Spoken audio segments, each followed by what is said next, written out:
ಕಾಂಗ್ರೆಸ್ನಲ್ಲಿ ಈಗ ಸತೀಶ್ ಜಾರಕಿಹೊಳಿಯದ್ದೇ ಹವಾ. ದಿನೇ ದಿನೇ ಕಾಂಗ್ರೆಸ್ನಲ್ಲಿ ಹೆಚ್ಚಾಗ್ತಾ ಇದೆ ಸಾಹುಕಾರ್ ಅಬ್ಬರ. ಸತೀಶ್ ಜಾರಕಿಹೊಳಿ ಕ್ರೇಜ್, ಕಾರ್ಯಕರ್ತರಲ್ಲಿ ಜೋಶ್ ಜೋರಾಗಿದೆ. ಕಾಂಗ್ರೆಸ್ನಲ್ಲಿ ಮತ್ತೆ ಮೊಳಗಿತ್ತು ನೆಕ್ಸ್ಟ್ ಸಿಎಂ ಕೂಗು. ಸತೀಶ್ ಜಾರಕಿಹೊಳಿ ಮುಂದಿನ ಸಿಎಂ ಎಂಬ ಘೋಷಣೆ ಕೂಗಿದ್ದಾರೆ. ಯಾದಗಿರಿಯಲ್ಲೂ ಸತೀಶ್ ಜಾರಕಿಹೊಳಿ ಪರ ಘೋಷಣೆಯನ್ನ ಕೂಗಿದ್ದಾರೆ. ಮುಂದಿನ ಮುಖ್ಯಮಂತ್ರಿ ಸತೀಶ್ ಅಣ್ಣಂಗೆ ಜೈ ಎಂಬ ಕೂಗು. ವಾಲ್ಮೀಕಿ ಪ್ರತಿಮೆ ಅನಾವರಣ ಕಾರ್ಯಕ್ರಮದಲ್ಲಿ ಘಟನೆ ಆಗಿರುವುದು. ಸತೀಶ್ ಮುಂದೆನೆ ಘೋಷಣೆಯನ್ನ ಕೂಗಿದ್ದಾರೆ ಅಭಿಮಾನಿಗಳು. ಈ ವೇಳೆ ಅಭಿಮಾನಿಗೆ ಸುಮ್ಮನಿರುವಂತೆ ಸತೀಶ್ ಸೂಚನೆಯನ್ನ ಕೊಟ್ಟಿದ್ದಾರೆ. ಘೋಷಣೆ ಕೂಗದಂತೆ ತಡೆದಿದ್ದಾರೆ ಸಚಿವ ಸತೀಶ್ ಜಾರಕಿಹೊಳಿ. ಮುಖ್ಯಮಂತ್ರಿ ಸತೀಶ್ ಅಣ್ಣ ಜಾರಕಿಹೊಳಿ ಅವರಿಗೆ, ಮುಖ್ಯಮಂತ್ರಿ ಸತೀಶ್ ಅಣ್ಣ ಜಾರಕಿಹೊಳಿ ಅವರಿಗೆ,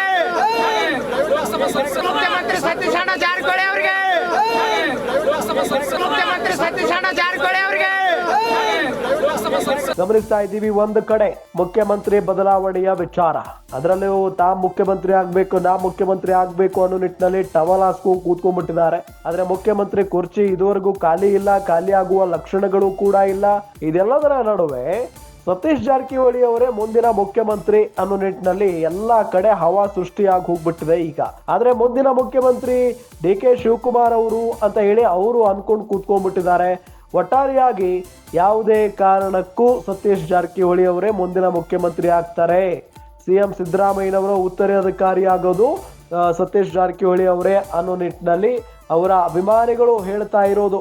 ದಿನೇ ದಿನೇ ಕಾಂಗ್ರೆಸ್ನಲ್ಲಿ ಸಾಹುಕಾರ ಅಬ್ಬರ ಹೆಚ್ಚಾಗ್ತಾನೆ ಇದೆ. ಕಾಂಗ್ರೆಸ್ನಲ್ಲಿ ಮತ್ತೆ ಈಗ ನೆಕ್ಸ್ಟ್ ಸಿಎಂ ಕೂಗು ಮೊಳಗಿರೋದು.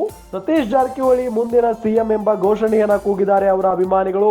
ಯಾದಗಿರಿಯಲ್ಲಿ ಸತೀಶ್ ಜಾರಕಿಹೊಳಿ ಪರ ಘೋಷಣೆ ಕೂಗಿದ್ದಾರೆ. ಮುಂದಿನ ಮುಖ್ಯಮಂತ್ರಿ ಸತೀಶ್ ಅಣ್ಣಂಗೆ ಜೈ ಎಂಬ ಕೂಗನ್ನ ಕೂಗಿರುವುದು. ಇನ್ನು ವಾಲ್ಮೀಕಿ ಪ್ರತಿಮೆ ಅನಾವರಣ ಕಾರ್ಯಕ್ರಮದಲ್ಲಿ ಆಗಿರುವಂತ ಘಟನೆ ಇದು. ಸತೀಶ್ ಮುಂದೆನೆ ಘೋಷಣೆ ಕೂಗಿದ್ದಾರೆ ಒಬ್ಬ ಅಭಿಮಾನಿ. ಈ ವೇಳೆ ಅಭಿಮಾನಿಗೆ ಸುಮ್ಮನಿರು ಅಂತ ಹೇಳಿ ಸತೀಶ್ ಸೂಚನೆಯನ್ನ ಕೊಟ್ಟಿದ್ದಾರೆ.